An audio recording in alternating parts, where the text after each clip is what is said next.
Tim Schumm, welcome to the Human Capital Innovations Podcast. Thanks, John. Looking forward to chatting with you. It's a pleasure to be with you today. You're joining us from Chicago. I'm south of Salt Lake City in Utah.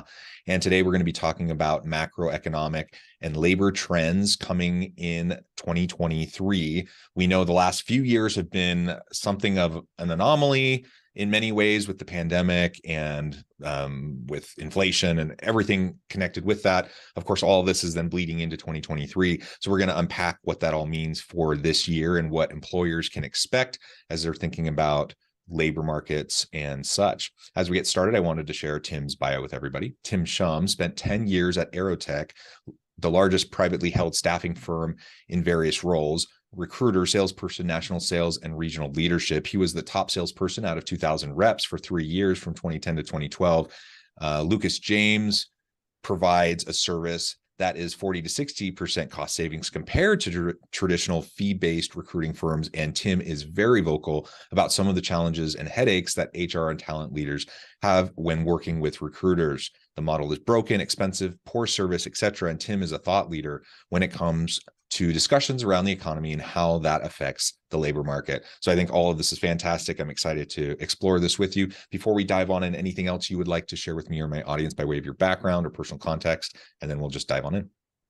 I think you nailed it. I've been in the recruitment, human capital space for 16 years. And, I don't watch SportsCenter. I don't follow sports at all. Like, I'm on CNBC. I'm reading Wall Street Journal. I started a business, as you mentioned, in the human capital space 4.5 years ago. So I tend to geek out about this stuff, and I'm very interested in this particular topic. Enjoy your podcast and just looking forward to the conversation. Perfect. Well, as we get started then, why don't you lay out for us in broad brushstrokes some of the meta trends that you see coming, in terms of macroeconomic conditions and the labor market, and then we can start to dig into each of those. That sounds good. So I think I'll start off with, and you work with a lot of corporate leaders, I'm sure HR leaders, just around human capital. And, a portion of that is how do you attract and then how do you retain and just make sure that employees are having a great experience. Most business leaders don't look at the labor market like any other market. And every other market's based on supply and demand. If you have really high demand and low supply, the price point's going to increase. If you have really high supply, low demand, the price point's going to decrease. And really what connects the labor market from a price point perspective is things like salaries and benefits and ancillary benefits like remote and things like that, right? So when you go back to, coming out of the 2008, 2009 recession, unemployment was really high. It was a big scarcity kind of mindset for a lot of organizations. But really, we went through from 2010 to early part of 2020, a 10-year bull run, right? Unemployment was low. There was a lot of confidence in growth. There was a lot of investment in growth. And I think corporate leaders got in the mindset of, hey, how are we going to grow next quarter? We're going to model out next year. What is that going to look like? What percentage growth are we going to have? Let's reverse engineer that back. And how many people do we need? And I think most business leaders, HR folks, recruiters in general, just got in the mindset. You just got to post the job. Candidates are going to apply. You interview a few. You go with the right one. Hopefully they accept your offer and kind of lather, rinse, repeat that kind of model. And over the past 2-3 years, at the dawn of the pandemic, the labor market dynamics, the gyrations, the variables have just become so out of whack. And it's just so fascinating that I'm sure a lot of your listeners are kind of listening to. So coming into 2020, low unemployment again, market was hot, lots of confidence. And then essentially overnight, unemployment skyrocketed in some industries, 20, 30, 40%, hospitality and things of that nature. But, the mindset had kind of shifted from how do we decrease headcount?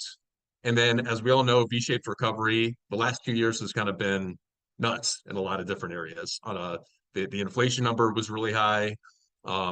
The Fed funds rate was really low. A lot of investment was going into a lot of companies. It created a lot of bubbles in certain industries.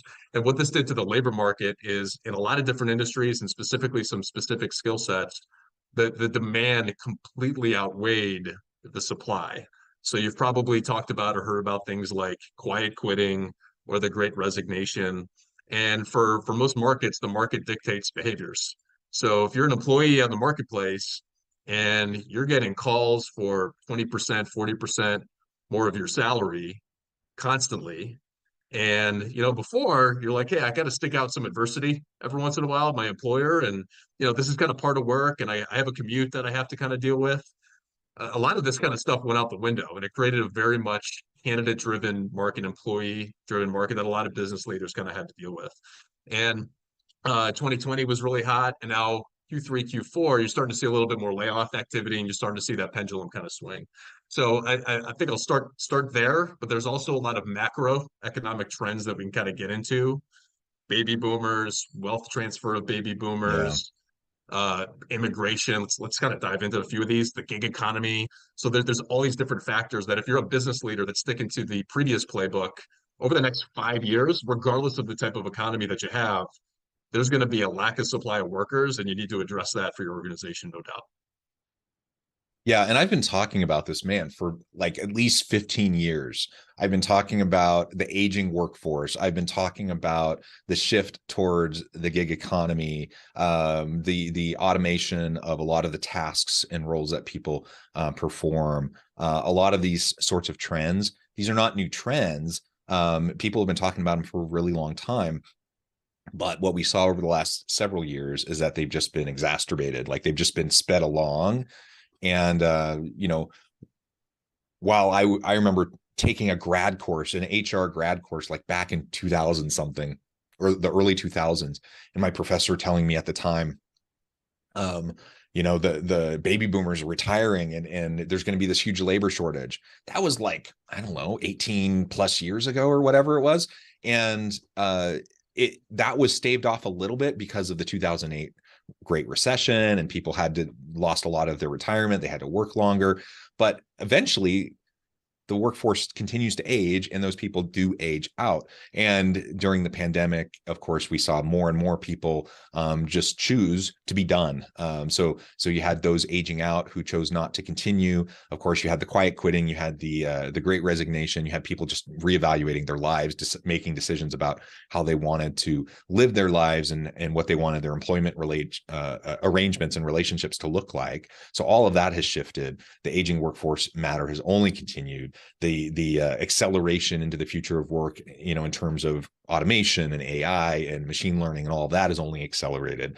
And so because of all of that, it just makes it even more important than ever, really, that leaders in organizations take a really close look, understand these macro trends, how they impact the micro decisions within organizations, and then have a holistic human capital strategy that will help you to attract and retain great people, because you're an employer of choice, because of your employer branding, because of the positive, healthy employee experience that people have, so they want to work for you. It's one of those things, right? Like, you could read an article on culture and get some nuggets out of it.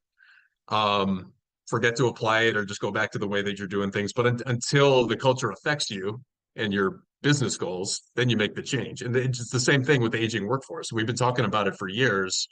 Yes, that makes sense. Everybody's nodding, but like, now's the time, and especially over the next 5 to 6 years, if you don't have a plan around this, this is going to really got to dictate the future of your business. So let's look at some data on this.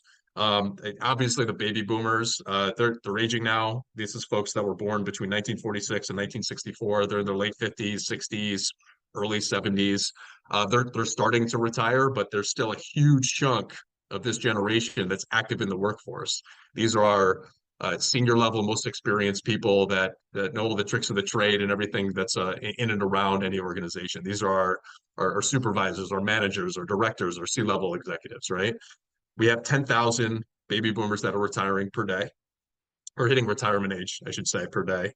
In 2020, 29 million baby boomers had retired. Over the next 6 years, it's anticipated that 75 million baby boomers are retiring. And there's only 175 million active workers in the workforce of the US. So you have 75 million baby boomers that are projected to retire over that time. And, anecdotally, when you think about this, they were making a lot of babies back in the 40s and 50s and 60s, right? Like, my dad was one of 7. My mom was one of 4. That was very, very, very common. I have 2 children, right? We don't have enough supply in the later generations to offset this, right? And it's going to hit every single industry. It's going to hit every single company, and you have to reshape how you're looking about things. The second most interesting thing that I've dug into a little bit, there's about 70 trillion to $100 trillion of wealth that's tied to the baby boomer generation.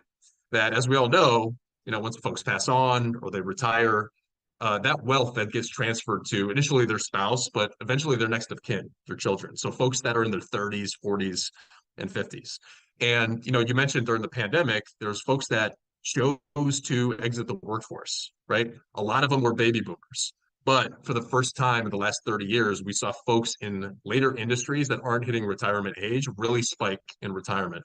And I believe that this is a major factor for this. So anecdotally, and I'm not going to benefit from this, and to each their own, but if you're planning on retirement at 60, but your spouse's mom and dad gives you $200,000 and your mom and dad gives you $1 million, that changes the retirement calculator. That changes the mindset of like, hey, I need to be a worker. Like, I need to put everything that I have into work. That changes how much adversity that you deal with in the workplace. That deals with how many obstacles or like BS that you'll deal with at work. And you're right. You're starting to see folks leave in droves just as a result of the baby boomer generation. So it's not just the baby boomers. It's kind of everybody else that you have to take a look at. And that's kind of changing the supply landscape of the labor market, no doubt. Yeah, and that's a really important point. The transfer of wealth intergenerationally has a very big impact on this as well. So you're absolutely right. And the bottom line is, even if we didn't have these macroeconomic trends and the boomers retiring in mass and et cetera, even if that wasn't the case, we still have a huge skills gap in the workforce. So even if all those people stayed, and you mentioned earlier, and this is a really important point to key in on, that these are senior level people. These are people with decades of experience, institutional knowledge, expertise. So it's not just like any random person leaving your company. This is like someone who holds a lot of knowledge and expertise in their hands, and when they leave, they're going to be really hard to replace. Okay, so that exacerbates the problem. But then you just look at how the workforce is changing and how the needs of the workforce are changing, and the skills gap has only been widening over the last decade or so. And so even if we didn't have a supply demand issue, a supply shortage in terms of labor, in terms of raw numbers, we have a supply issue in terms of skilled talent, people with the skill sets needed in high-tech spaces, in STEM fields, in healthcare, and you can name a whole bunch of them that we just consistently have shortages in. And so the reality is, whatever way you spin it, whatever area you want to focus on in terms of these trends, the bottom line is labor shortage equals hard times for organizational leaders who want to have great people on their teams to provide great value to the market, to their customers. And so organizations are going to have to figure this out. And if they can't figure it out, they're going to struggle to stay relevant in the future of work. We saw a decrease in GDP, I think in Q2 and Q3 of last year, and then it spiked, thankfully, in Q4. But then we saw layoff activity that was associated with that. There's a lot of fear on the marketplace, kind of going back to what does 2023 look like. A lot of the decisions to like invest for the future and rapid growth, let's 3x revenue at a tech company. A lot of that mindset isn't there right now, but we had the best jobs number that came out on Friday. We have record low unemployment historically at the moment. But there's so much negativity right now. The Dow's low, the Nasdaq's low, and then people really aren't digging into, hey, why is that? And it's all the stuff that we're kind of talking about. They don't have the workers in order just even to sustain. So even in a down economy, you're still going to have labor market tightness, and I think that's a misnomer for a lot of the pundits that are talking about, hey, the Federal Reserve is going to increase rates, and that's going to lead to massive unemployment. It may, but we'll get into gig economy and immigration in a second. There's other factors on, hey, they just can't sustain what they're doing right now, regardless of the profits at the end of the day. Yeah, and sustainability is the key here. We just can't sustain That's it. right. And we saw it during the pandemic. I'll just use one example. So in hospitality, huge dip during the pandemic because everyone is staying home. Travel is shut down and stuff. But as things start to reopen, one of the industries hit really, really hard not only because of the initial shutdown, but because of the challenges of reopening, was hospitality. And so anyone who's traveled, it's getting better and better, but anyone who traveled, especially in those early days after lockdowns were lifted and people started to travel again, hotels were way understaffed. They could not have enough people to do the work. And so you had people pulling double, triple shifts, overworked. I remember going to one of the first big conferences I went to once things kind of started to open up again. We'd worked with this, I was on the planning committee for this conference, and we'd worked with this hotel before. They'd been really great to work with. And this time it wasn't so hot. And what was the difference? Well, as we sat back and observed, we were like, yeah, we're seeing the same people who are being run ragged. They don't have enough workers. And so they're trying to provide us the same quality of experience for a conference that we had previously with half the number of workers. And of course, no wonder it's not working out. That's just one example of a gazillion examples we could give about how the labor shortage is really impacting various organizations. And so those hospitality and hotel and resorts that were able to figure this out and get people back and have people engaged and figure out their staffing stuff, they were the ones that have been able to thrive. And those who weren't, they're really, really struggling. And once you have those negative customer experiences, people don't forget easily, and then they're bound to go try something else. They're going to go elsewhere. Absolutely. Restaurants, distribution centers, retail. I think a lot of the dynamic of, hey, we can't find the workers is there. I think a lot of us that are probably listening to this podcast, like, I'm a business leader, I'm an HR, I need that engineer, I need that IT person, I need that salesperson. But the reality is that the pandemic and some of the factors that we'll talk about decreased the supply dramatically. So let's talk about immigration for a second.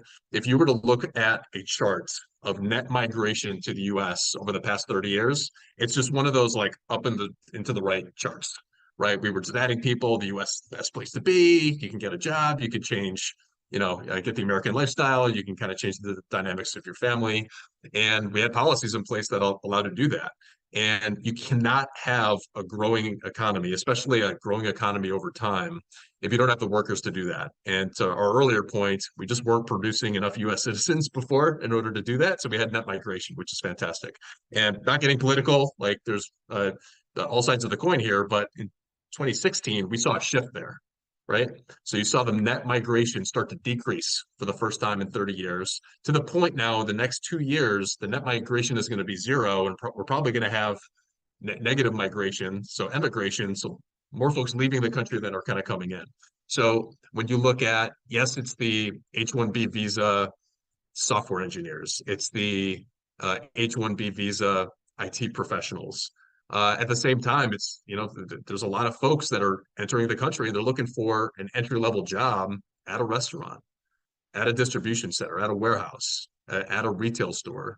So that's a large chunk of the supply side of the labor market dynamics that, trends are trends. If trends continue 5-6 years from now, like, this could look a lot different. You might have to think about other ways of doing business, or we might have to think of different policies in order to address this. Yeah, so immigration being a huge one. You also mentioned gig economy. Let's unpack that a little bit. So what happens to labor supply when you have more and more people opting into the gig economy? A lot of the BLS statistics, unemployment, number of job openings, open headcount. Like, if you're a business leader, you're thinking in terms of W-2 salaried or W-2 hourly workers. And 20 years ago, like, that's how you got money, right? Like, that's the only way pretty much you got money, unless you were a sole proprietor or you were a tenant, contractor. That's how you got money. With the dawn of the gig economy and platforms like being an Uber driver, or going on Upwork and becoming a freelancer, or DoorDash, Etsy. There's a lot of different ways that people can make either side hustle income, so part-time income, or tackle all these projects together and basically replace their W-2 income. And that's how they're making money, and that's how they're getting money into the economy, right? And this is another one of those trends. And it's not 2% per year kind of trend. There's a huge trend in this, and people are now realizing that there's other ways to get work. So we'll talk about the pandemic in a second. A lot of the folks that left warehouse jobs that were like hot and they had to work a ton of overtime and they had to work hours that were fixed for them. A lot of the folks that were in restaurants that didn't like to do that, they said, "Hey, I gotta be home. I'm gonna start looking for other ways to get income." There's a lot of DoorDash drivers out there. There's a lot of Uber drivers that were former retired restaurateurs or restaurant folks, right? Restaurant hostesses, servers. There's a lot of folks that are doing that were in the warehouses before. So, and then you talk about like white collar jobs, right? There's a lot of W-2 workers that are now freelancers in whatever occupation that they are that have another way of kind of getting income. And it's great for a lot of folks. And maybe you could work from home. Maybe you could set your own hours. Maybe you could make more money in some cases. So this is this new thing that people are now getting a taste of, that are getting referred into some of these opportunities. And when you go back to, all right, I'm a business leader, I'm looking at the unemployment data, I'm looking at my open head count, what's going on? Let's apply the previous playbook to this. It's a major factor, and this trend is going to continue over the next decade. And it's going to just exacerbate the problem of the supply side of labor, for sure. Yeah, because I mean, simply put, you remove people from the corporate supply of labor because they move into the gig economy. That just exacerbates the labor shortage, doesn't it? Especially if people know their skills, they know how they're valued in the market, they know they don't have to go through a middleman, so to speak, through their corporate gig, and they can hang their own shingle and be their own boss with all of the, there's challenges, of course, associated with that, but there's also the flexibility and the autonomy and all of that.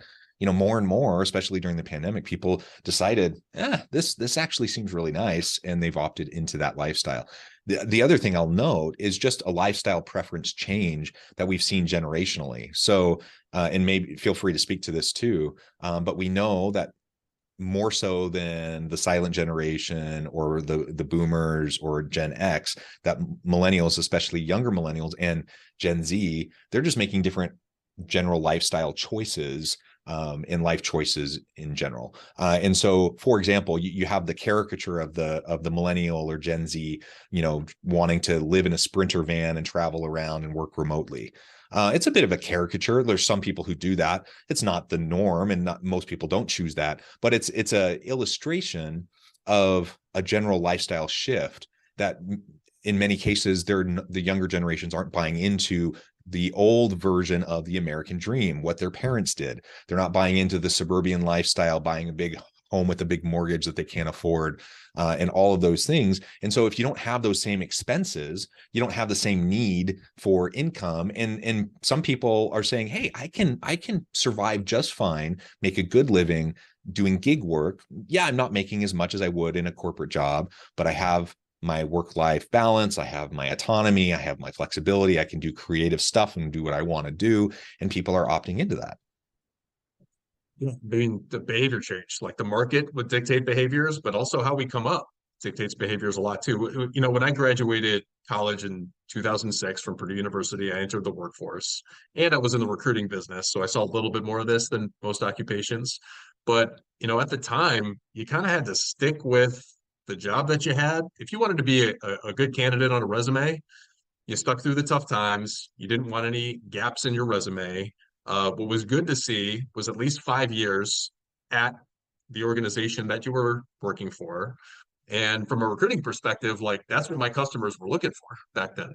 Like, hey, if they don't have a good work history and they're going 2 years here, 1 year here, 2 years here, 1 year here, I don't even want to look at candidates like that. And it made it very, very difficult. But that was a market at the time. Those were the behaviors at the time. And to your point now, whether it's remote working or the generation that's kind of coming up, I don't want to say it's the first sign of adversity that they leave, but the first sign that their tastes and wants for what they're looking for in an organization or the manager that they're looking for, they're willing to leave. And the market And they is have as such choices. as Yeah. the market's as such that they have choices, and the market is as such that the business leaders have to change their playbook and kind of look past the things of the 2006 kind of era and be okay, because you're not going to get the work done. And it's an ever changing kind of evolving dynamic for sure. Yeah. Well, Tim, this has just been a fascinating conversation. We've only scratched the surface. There's so much more we could talk about, but we're going to have to leave it there for today. I need to let you go. But before we wrap up, I just wanted to give you a chance to share with the audience how they can connect with you, find out more about your work, and then give us the final word on the topic for today. Absolutely. As John mentioned, my name's Tim Schumm. I'm the founder and president of Lucas James Talent Partners. It's a business that I started in 2018. We're an on-demand recruiting process outsourcing organization. So we are an alternative to traditional recruiters that charge 20, 25, 30% of first year salary. If you want to reach out, I can get into how we do this, but we essentially cut that cost in half, and we act as an extension of your talent acquisition function. We're about 150 some odd people based out of Chicago. And you can find us at www.lucasjamestalent.com. And I'm also very active on LinkedIn, so feel free to reach out, follow me, connect with me. It's Tim Schumm on LinkedIn, SCHUMM. I'm sure it's in the show notes. But John, thanks for having me. Much appreciated. Thank you, Tim. It's been a pleasure. I encourage my audience to reach out, get connected, find out more about what Tim and his team can do for you. And as always, I hope everyone can stay healthy and safe, that you can find meaning and purpose at work each and every day. And I hope you all have